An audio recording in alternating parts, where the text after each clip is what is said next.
Video ringtone set করবেন। তো direct ইমোতে ট্যাপ করে আমরা চলে যাব। এখন ইমো নতুন একটি আপডেটে আসলো ভিডিও রিংটোন, ঠিক আছে।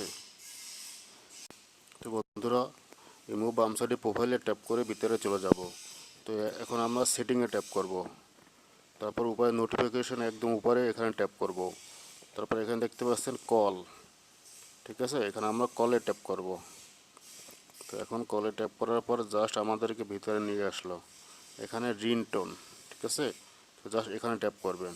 তো ট্যাপ করার পর এখানে দেখতে পাচ্ছেন নতুন একটি শাখা যোগ হয়ে গেছে, ইউজ ভিডিও সাউন্ড, ঠিক আছে। তো আপনি এখান থেকে ডাইরেক্ট ভিডিও রিংটোন আপনি ইমোতে সেট করে নিতে পারেন খুব সহজে। এখানে ট্যাপ করবেন। তো ট্যাপ করার পর আপনাকে গ্যালারিতে নিয়ে আসবে। তো গ্যালারিতে নিয়ে আসার পর এখানে যে কোনো ভিডিও আপনি এখানে ভিডিওর উপর ট্যাপ করবেন, ক্লিক করবেন। তো ক্লিক করার পর আপনাকে এখানে নিয়ে আসলো, ঠিক আছে। এখন কিন্তু এখানে দেখাচ্ছে ইউজ। তো জাস্ট আপনি কী করবেন, এখানে ইউজের উপর